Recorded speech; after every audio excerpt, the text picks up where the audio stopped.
Salve, salve a todos os alunos e alunas da terceira série do Ensino Médio Turno Noite. Como é que vocês estão, meus queridos? Eu espero que vocês estejam bem. Está iniciando mais uma aula de Biologia nessa sexta-feira, dia 23 de setembro de 2022. E aí, galerinha, como é que vocês estão? Cadê o pessoal do chat? Essa aula está sendo transmitida ao vivo, direto dos estúdios do canal Educação, para você, aluno da rede pública do Piauí, que está acompanhando essa aula pelo IPTV das escolas, mas também para você que pode não ser da rede, mas está acompanhando nossa aula pelo YouTube. Pelo IPTV, eu estou vendo aqui a turma de São Pedro do Piauí, pessoal de Colônia do Gurgueia. Cadê o pessoal de São Pedro? Manda um oi aqui, manda um salve, meus queridos, que eu quero saber como é que vocês estão. Pelo YouTube, Denilson tá online, Emily, Cristiane, Sueli, Fabiana, boa noite, galerinha. Manda um salve, eu quero ver a participação de vocês, estou acompanhando aqui esse chat movimentado. Outra coisa importante que eu quero avisar para vocês é o seguinte: avisos no começo da aula. Lembra, galera, que amanhã, dia 24, terá sábado letivo, certo? Então, coloca na tua agenda, não perde, tá? E esse sábado letivo é referente às aulas das sextas-feiras. Então, a nossa aula está garantida lá, beleza? Amanhã eu estarei com vocês aqui ao vivo para a gente conversar um pouco mais dessa biologia, tá bom? Para a aula de hoje, tá na tela para vocês? A aula de biologia de hoje, nessa sexta-feira, sextou, galerinha, dia 23 de setembro, a gente está conversando com vocês sobre engenharia genética e biotecnologia, ok? Galera, engenharia genética e biotecnologia é um tema super relevante, super atual no nosso dia a dia, tá bom? Tem que ficar ligado para quem está se preparando para o Enem, tá? Mas também para o nosso dia a dia, porque a gente acaba vivenciando, tá? Tá muito ligado aí, por exemplo, à produção de organismos transgênicos, está muito ligado também à ideia de testes de DNA, está ligado, por exemplo, à produção de algumas substâncias, tá bom? Como, por exemplo, hormônios, vacinas, soro. A gente vai conversar um pouquinho com vocês sobre como é que funciona cada um desses processos, tá? Fertilização in vitro, tá? Tudo tá ligado aí aos processos ligados à biotecnologia, tá bom? Objetivos da nossa aula de hoje: identificar o teste de DNA como importante ferramenta em casos de determinação de paternidade, investigação criminal, identificação de indivíduos. Comenta aí. Tá? Não assiste? Programa do Ratinho? Né? Testa a paternidade lá do Ratinho? Vamos saber como é que acontece esse teste hoje, tá? E refletir um pouquinho sobre as potencialidades da biotecnologia como produção de alimentos e transgênicos. Ok? Beleza? Vamos nós! Resolução de exercícios, praxe das nossas aulas. Galerinha, quando a gente fala sobre biotecnologia, tá? A gente tem que entender o seguinte, tá? Que biotecnologia está associado diretamente, tá? Ao quê? A tecnologia. Tecnologia é toda ferramenta, todo processo, tá? Referente a o quê? Referente à solução de problemas que temos no dia a dia. Normalmente, boa noite, Jonilda, tudo bom contigo, minha querida? Pessoal de São Pedro também, boa noite, tá? Beleza, agora sim, tá mais movimentado o nosso chat. Vocês estão bem? Eu espero que vocês estejam, tá? Comenta aqui para mim no chat. Galera, quando a gente fala na palavra tecnologia, tá? A gente vai associar, a primeira coisa que a gente associa são os grandes processos tecnológicos. É um carro, é uma TV, é uma Smart TV, é um celular, né? Não, galera, tecnologia é toda ferramenta e todo processo que auxilia a gente para viver, certo? Pensa lá, por exemplo, nos homens das cavernas, tá? Eles não faziam as ferramentas, por exemplo, a pedra lascada e a pedra polida, não fazia? Pô, bem, aquilo ali era tecnologia, tá? Era tecnologia para ele, para aquele homem do passado, né, que nem era o Homo sapiens, mas era para ele, tá? Servia para ele, servia o propósito da vida dele, supria necessidades que ele tinha, necessidade fisiológica, por exemplo, comer. Ele caçava com aquilo dali, ele pescava, né? Ou necessidade de segurança, se proteger contra possíveis predadores, né? Lobos, né? Ursos, ou contra outras tribos, né? Humanas que existiam por aí. Então, na prática, tá? Eles eram ferramentas tecnológicas. Claro que para hoje a necessidade humana mudou, né? Até a espécie humana mudou. E essa ferramenta ela não é tão relevante para a gente no dia a dia de hoje, tá? Então, conforme nossa sociedade muda, as necessidades mudam, as tecnologias precisam mudar também. Mas mesmo, né, pensando na esfera de tecnologia, um papel, uma caneta, por exemplo, hoje elas são processos, são ferramentas tecnológicas também que te auxiliam no processamento do dia a dia, tá bom? E a biotecnologia, professor, onde é que entra isso, tá? Então, a biotecnologia é quando a gente quer realmente utilizar uma ferramenta, tá, para solucionar a nossa vida, mas só que essa ferramenta utiliza o quê? Sistemas biológicos, tá? Como assim, professor, sistemas biológicos, tá? Eu vou utilizar os processamentos da biologia, tudo isso que a gente estuda no dia a dia de hoje, certo? Como, por exemplo, fermentação, fotossíntese, decomposição, tá? E a gente vai utilizar essas ferramentas, essa lógica, para quê? Para solucionar a vida do ser humano, ok? E aí é onde entra, onde a gente encaixa toda essa ideia da biotecnologia.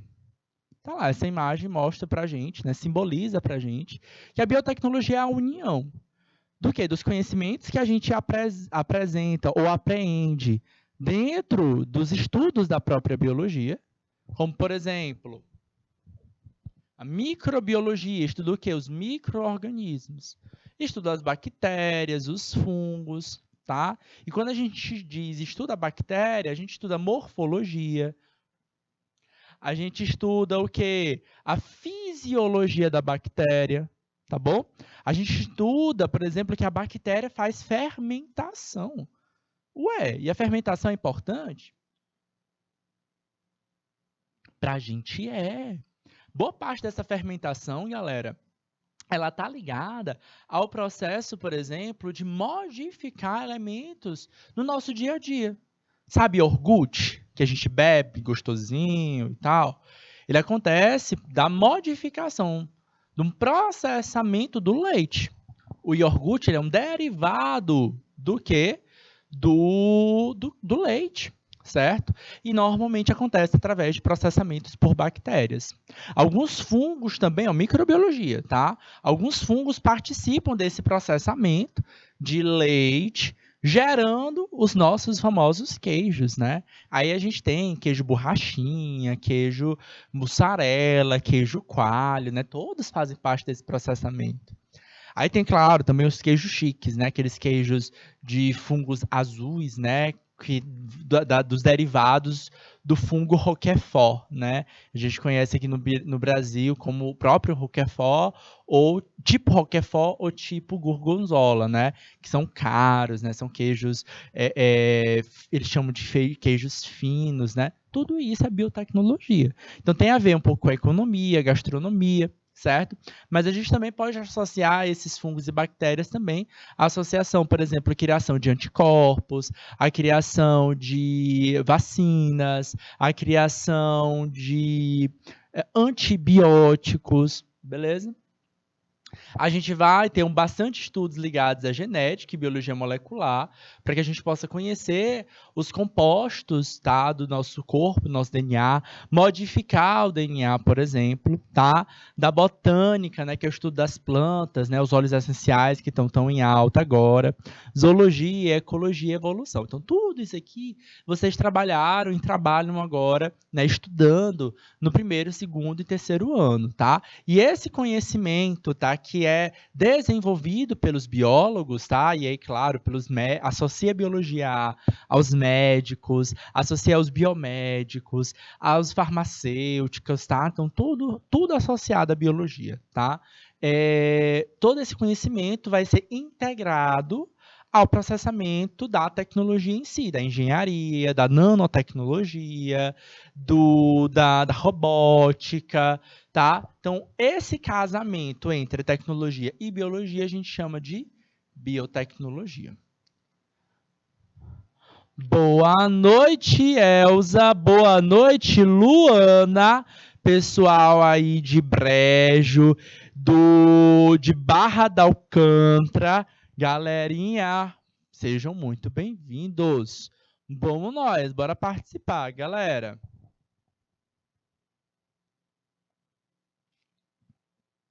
Dentro das aplicações da biotecnologia, a gente entra aqui questões como, por exemplo, ligadas à saúde, à medicina, tá?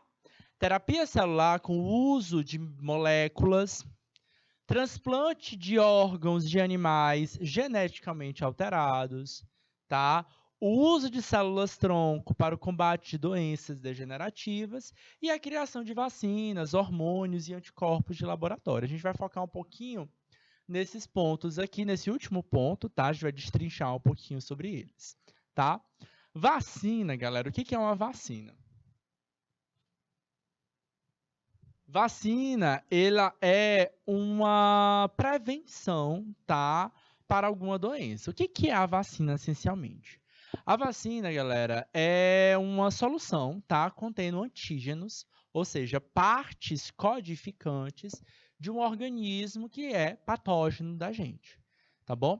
Então, nessa imagem aqui, o que a gente tem, tá? A gente tem um patógeno existente. O patógeno, galera, ele deve ser considerado um agente biológico.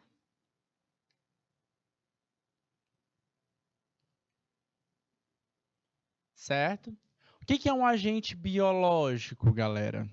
Agente biológico, certo? É aquele que causa uma doença. Cuidado, tá? Agente biológico não é quem transmite a doença. Agente biológico é quem causa a doença, tá? Por exemplo, sabe o mosquito Aedes aegypti? A gente costuma chamar ele de mosquito da dengue, não é? Pois bem, o mosquito da dengue, ele não causa a dengue, ele transmite a dengue, ele é um vetor, certo? O que causa a dengue é o vírus, certo? Ele é o agente biológico, tá bom? Então, o agente biológico, ele tem uma cara, ele tem uma estrutura, ele tem uma identificação. Vocês aprenderam lá nas aulas de biologia, tá? A gente está numa aula de biologia, mas em outras aulas, a estrutura, a morfologia de um vírus. Ele tem, galera, um que a gente chama de capsídeo. O que é um capsídeo? É um envoltório, tá? Que protege o material genético que fica ali por dentro. Beleza? Cada capsídeo é específico, tá? Para cada espécie de vírus é específico, ok? Então, olha só como esse capsídeo dessa imagem, vamos dar um zoom aqui, ó. Certo? Então, esse capsídeo, ele é específico, tá? Daquela espécie. Nesse exemplo aqui, a gente está mostrando aí, ó, um vírus da catapora, certo? Aí, o que acontece? Olha só como ele tem uma estrutura, tá? Com os pontinhos, parecem 3 pontinhos, 3 piramidezinhas, certo? Então, o que acontece? À medida que a gente vai vivendo, experimentando o mundo, desde que a gente é bebezinho, que a gente bota a mão no chão, bota a mão na língua, o nosso corpo vai experimentando aquele mundo, certo? E a gente vai começando a desenvolver os chamados anticorpos. Olha só como esse anticorpo é. Olha como é a estrutura do terminal dele, tá? Não é compatível, ela não é bem parecida com a do antígeno, tá? Presta bem atenção, vamos ativar aqui a canetinha. Veja só como essa estrutura aqui se encaixa a essa estrutura do anticorpo, tá? Então, o anticorpo, galera, ele é desenvolvido pelo nosso corpo, tá? Então, quem produz o anticorpo? O corpo humano. Então, primeira coisa, quem é um anticorpo, tá? É uma proteína.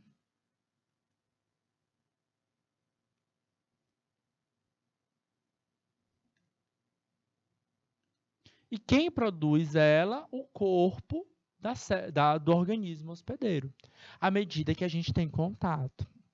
Aí a gente começa a adoecer, a gente começa a sentir a presença daquele corpo.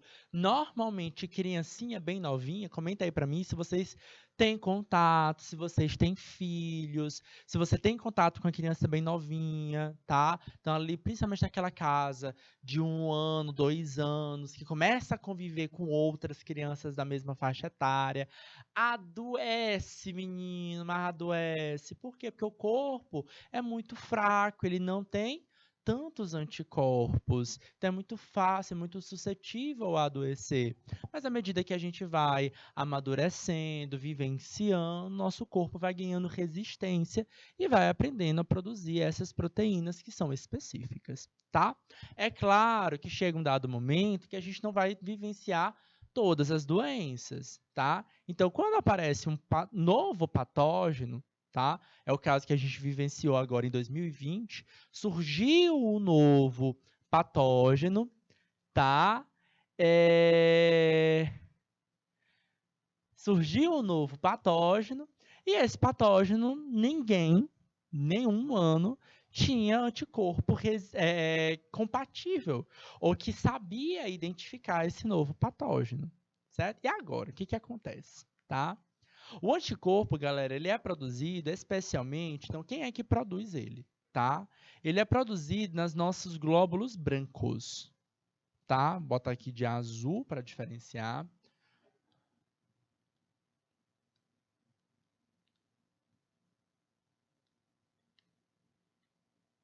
Opa!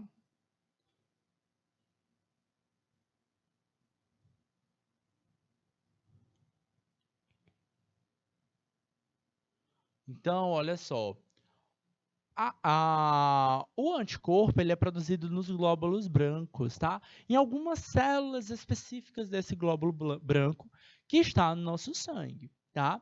Então, se porventura a gente conhece que existe um novo patógeno causando um grande problema, né? Uma epidemia ou uma pandemia naquele país, naquele mundo, tá? O que a gente vai fazer? A gente vai tentar desenvolver nesses corpos, ou pedir para esses glóbulos brancos aprenderem a sintetizar um anticorpo específico para aquele novo patógeno. Para quê? Para que esse anticorpo leve esse patógeno para a destruição, ele possa combater aquele organismo, tá?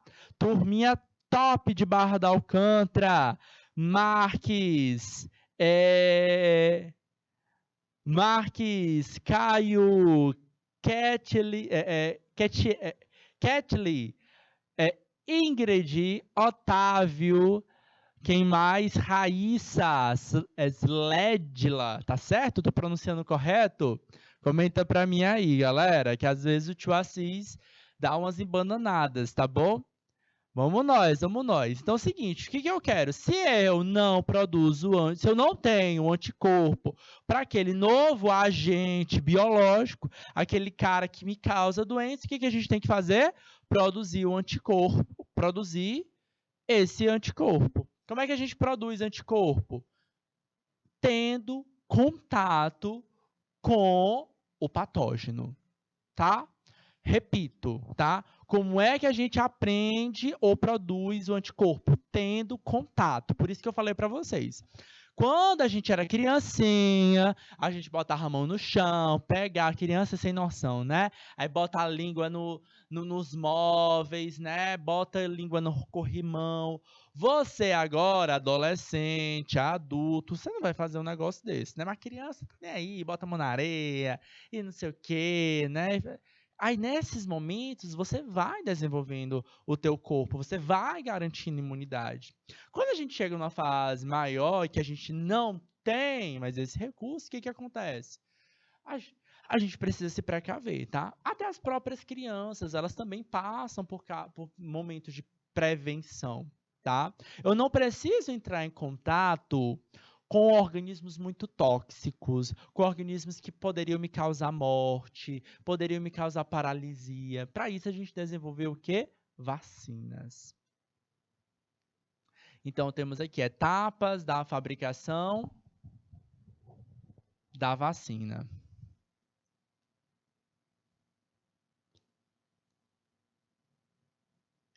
Certo? Então, como é que a gente produz a vacina? Primeira coisa que a gente precisa é conhecer muito bem a biologia do meu agente biológico. Conhecer a biologia significa dizer a morfologia, a fisiologia, o ciclo de vida, em que momento ele vai acessar, que célula ele atinge no hospedeiro, beleza? Eu entendendo a morfologia, eu vou reconhecer partes desse patógeno. Olha essa imagem aqui, ó. Aí a gente vai começar a produzir essa palavrinha. Produção do antígeno. O que é esse antígeno, professor? É uma porção daquele agente para que o meu corpo reconheça esse organismo como organismo ruim. Como é que a gente faz isso, professor? De diversas formas. Eu posso cortar um pedacinho desse capsídeo, tá? E colocar num líquido que vai para o meu braço. Eu posso tirar o DNA ou o material genético de dentro e colocar o capsídeo inteiro, que é esse envoltório inteiro, no organismo, porque ele quer reconhecer o organismo em si, tá? O patógeno. Eu posso colocar uma proteína para inativar aquele vírus, tá? Para fazer com que aquele vírus, por mais que ele entre no meu organismo todo completo, ele não me infecte, certo? Porém, ele está entrando dentro do meu organismo e meu organismo vai aprender a reconhecê-lo, certo? Essa é a grande ideia da vacina. Então, diversas formas. Não é à toa que agora, no período da Covid, a gente teve vários tipos de vacina, tá? Por que a gente teve um monte de tipo de vacina? Porque a gente teve métodos diferentes de produzir cada uma delas. O importante é que você entenda o seguinte: para uma vacina entrar no mercado consumidor, para a população, ela teve que passar por diversos testes.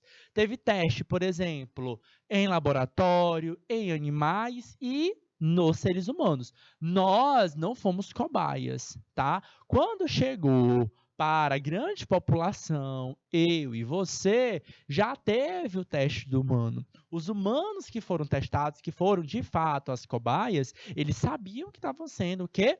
Testados. Eles sabiam que faziam parte de um experimento científico. A gente não, tá? Nós já recebemos a vacina que já foi testada e que já tinha eficiência comprovada numericamente por estatística, tá?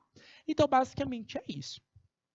Tá? Então, basicamente, o que a gente vai ter? Produção do antígeno de diversas formas. Então, o que é esse antígeno? É uma porção do meu patógeno para que o meu corpo aprenda quem é esse patógeno, que estrutura é que ele tem, qual é a sua morfologia, para quê? Quando, de fato, o patógeno entrar no meu organismo, o que vai acontecer? Meu organismo já vai ter o quê? O anticorpo. E esse anticorpo, ele funciona da forma do quê? Da forma como se fosse uma chave para uma fechadura. Certo?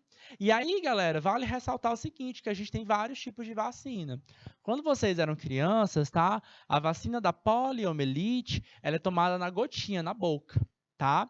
A gente tem vacinas que a gente toma no braço, por exemplo, a da BCG, essa marquinha que a gente tem no braço, por exemplo, é a vacina da BCG, tá? Então, ela marca a nossa estrutura. Boa parte das vacinas do que a gente toma, elas não criam nenhuma cicatriz, tá?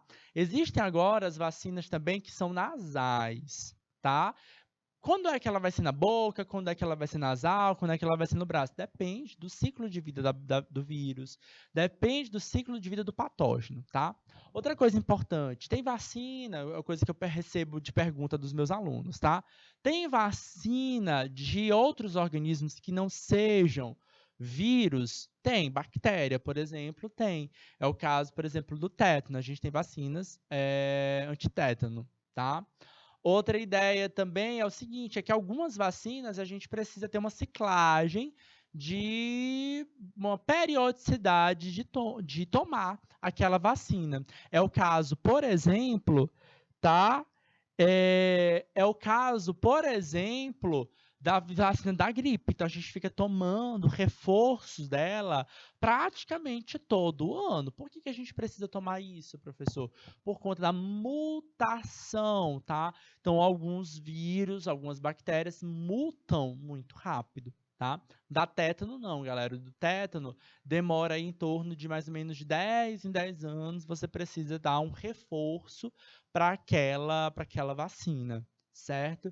Então, depende da mutação. E é claro que a gente vai ter organismos que a gente não consegue criar vacinas. É o caso, por exemplo, do vírus da HIV, que provavelmente vai ser o vírus que mais os cientistas estudaram, tá? Porém, é o vírus que a gente ainda não consegue produzir vacina, tá? Então, às vezes, é da própria morfologia daquele organismo mesmo. E aí, professor, se a gente não consegue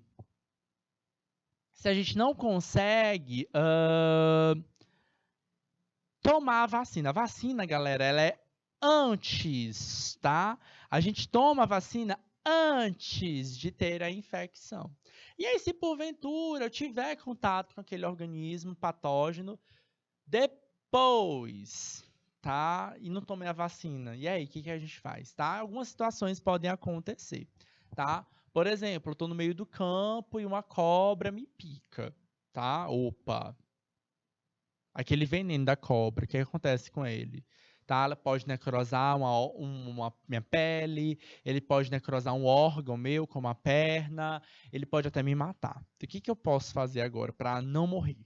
Tá? Eu preciso tomar alguma coisa que controle isso, certo? Adianta tomar vacina? Não, porque a vacina é medida profilática, tá? É medida de prevenção, tá? É antes do acontecimento, tá? Outra situação, cachorro.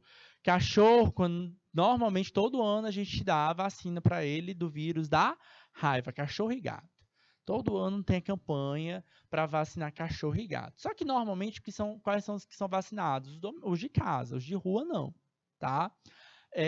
Até que tem, né, grupos, né, ONGs que fazem esse controle, tá, de vacinar os cachorros de rua. Mas na prática é complicado, né? Você garantir que aquele cachorro de rua, de fato, ele foi vacinado, tá?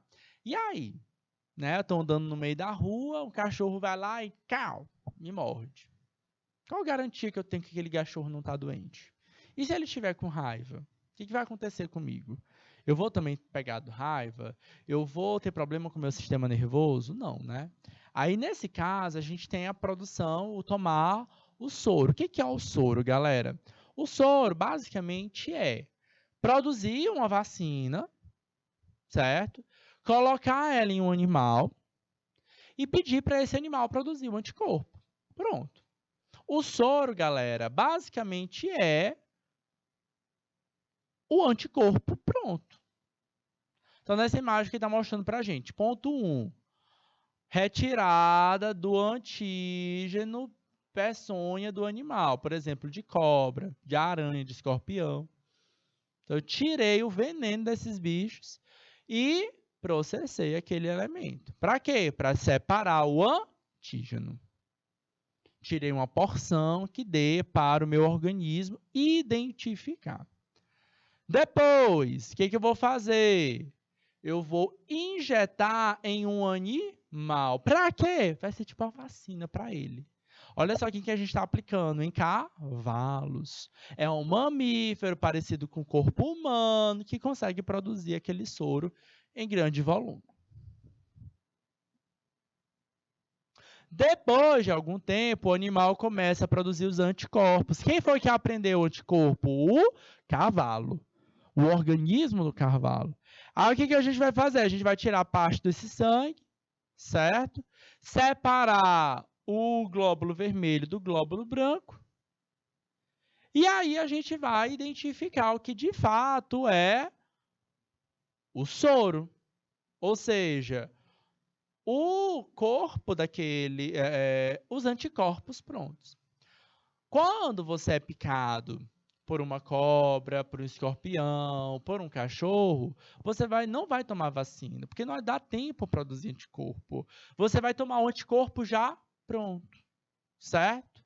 E aí aquele anticorpo vai auxiliar no processo de defesa seu, tá?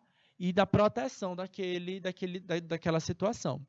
Se você for picado, galera, você deve procurar urgentemente atendimento médico. E normalmente não deve ser no posto, deve ser em algum local de atendimento urgência, tá? Por exemplo, numa UPA, tá? E se você não tem uma UPA, é no postinho de saúde, mas deve procurar com urgência, certo? O quanto antes.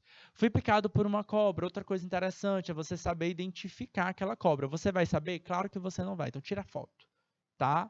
Para poder tirar. Não tenta capturar a cobra, certo? Tá no campo, tá no meio do mato, se proteja, galera. Saiba onde você está pisando, certo? Às vezes a cobra tá bem ali, ó, de boas. Então saiba, preste atenção onde você está pisando.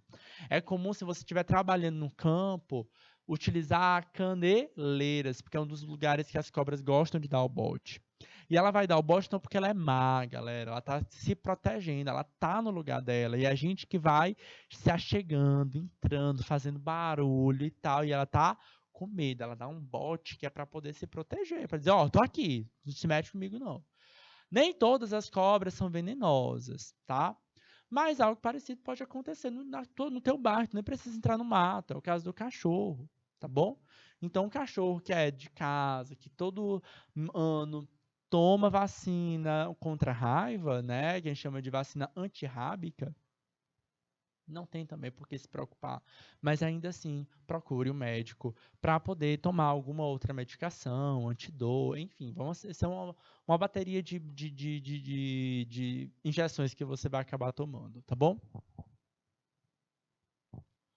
Bom, a biotecnologia ela não se fecha ou não se prende apenas a ela não se prende apenas à produção de vacinas ou soro. A gente também tem o exemplo aqui da reprodução, tá? O que que a gente tem isso aqui, tá?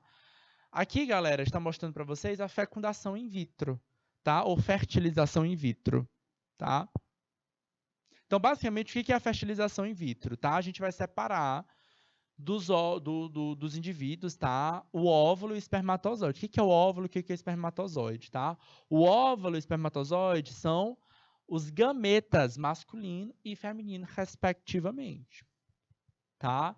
E aí a gente tira, tá? Cada um deles. E no laboratório, a gente faz o quê? A gente faz a fecundação. O que é que une, professor? Então, bora lá. O espermatozoide, ele é uma célula que tem uma estrutura, certo? Tá? Ele tem, galera, um núcleo.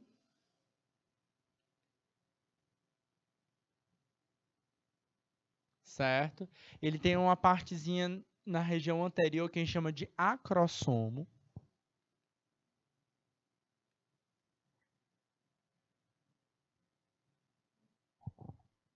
Ok. Esse acrossomo é um conjunto de enzimas, é uma bolsinha com um conjunto de enzimas, tá? Que servem para digerir, tá? Ou conseguir funcionar para entrar no óvulo, tá? Presta atenção nesse óvulo que vocês estão aqui, ó. Isso aqui, ó, é o espermatozoide todinho. E tudo isso aqui que a gente tem é o óvulo.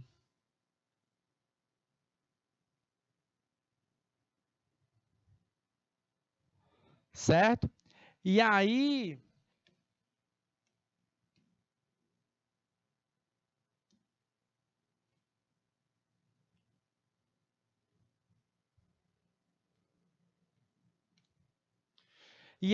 galera, o que a gente tem? O que é importante você entender? Que só entra no óvulo o quê?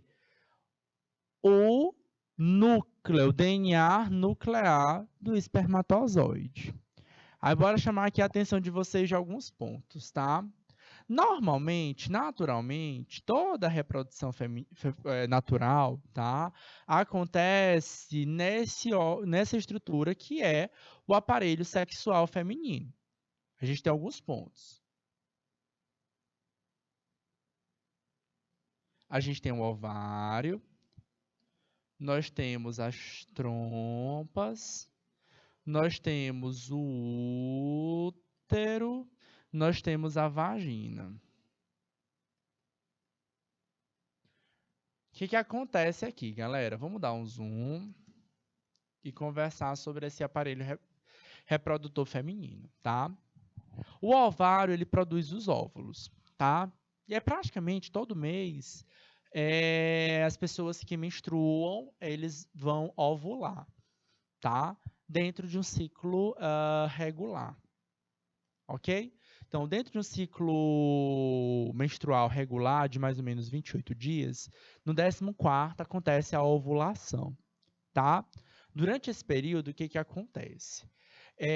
A produção, tá? O desenvolvimento das paredes do útero. Então, as paredes do útero são chamadas de endométrio. Elas crescem, tá? Para receber o embrião.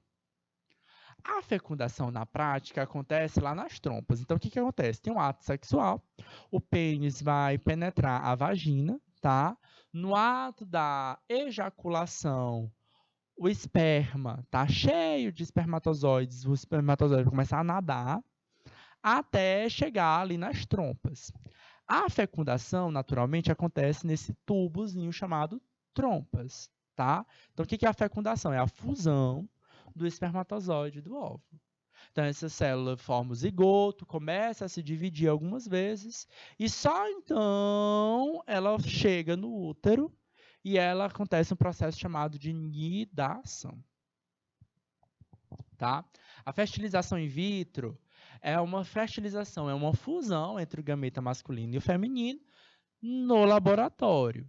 Os embriões considerados viáveis, eles são colocados no útero também em um momento ideal. Então, todo o processo da fertilização, ele leva em conta todo esse processo chamado de ciclo menstrual, ou ciclo menstrual da mulher. Então, o que acontece? Acontece, por exemplo, a aplicação de hormônios durante um bom período de tempo, tá? Para tornar aquele útero um local apropriado para o desenvolvimento do embrião. Ok? Beleza? Com o desenvolvimento da tecnologia, o que acontece? A gente não fica mais fechado, tá? A apenas os casais, tá? A fertilização in vitro, tá? A gente tem outras possibilidades, como, por exemplo, a produção independente, tá? Temos mulheres aí que querem ter filhos sozinhos e não estão casadas e beleza, tá? A gente tem bancos de esperma, tá? Disponíveis para isso, tá bom? A gente também tem a possibilidade, por exemplo, de mulheres ou até famílias, tá? Casais que querem ter filhos, mas, por exemplo, que as mulheres tiveram endometriose ou tiveram alguma doença que acabaram perdendo o útero ainda muito jovens, tá? E aí eu quero ter um filho agora, sem o útero, como é que dá para engravidar? Temos relatos, por exemplo, da mãe engravidar. A gente está dando aula agora ao vivo no dia 23 de setembro. Qual foi a notícia que rolou essa semana? Cláudia Raia, aos 55 anos, engravidou. Né? Engraçado que ela fez uma publicidade lá, bacanona, dizendo, ui, surpresa. Foi surpresa? Não foi, galera. Toda fertilização in vitro é um processo. tá? Além de ser muito cara, ela é um processo. Eu preciso preparar aquele corpo, tá? Para receber o embrião da mesma forma como todas as pessoas que menstruam, elas estão menstruando por conta disso. É um preparo para o corpo. O corpo vai desenvolver a parede do útero para receber o embrião. Todo mundo anda engravidando o tempo todo? Não, né? Quando não se engravida, o que, que acontece? Essa parede se desenvolveu, ela se desprende, ela se descola, e aí cai a chamada menstruação, certo? E aí dói, né? Porque está se desprendendo essa parede do endométrio, tá? Então é isso que é a cólica menstrual, tá bom? E aí, ou seja, você pode ter vários tipos de reprodução, tá? Então, uma pessoa um pouco mais velha, que já teoricamente estaria na menopausa, não poderia engravidar, tá? A gente tem essas várias possibilidades, né, sociais, né? Hoje em dia, cada vez mais, as mulheres estão tardando para engravidar diante de uma vida social, e ótimo isso. E a ciência, ela está solucionando, está propondo soluções, tá? A gente não vai mais justificar, né, que eu vai deixar de trabalhar para ser mãe porque por conta da biologia. Não, tá lá a medicina mostrando para vocês através da biotecnologia que beleza.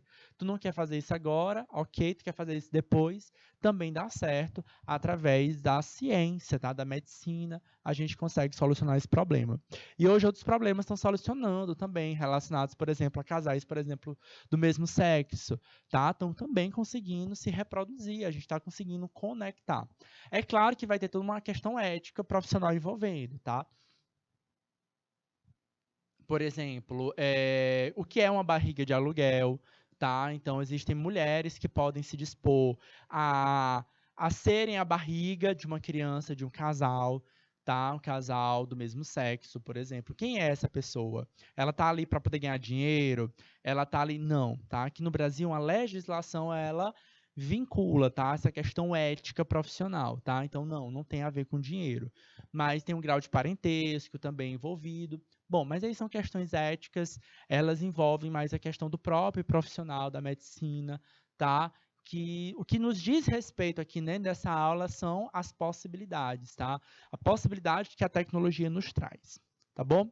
Galera, nosso tempo está estourando, tá bom? Mas a gente volta em instantes para conversar um pouco mais com vocês sobre biotecnologia. Aguarda aí que a gente volta já já.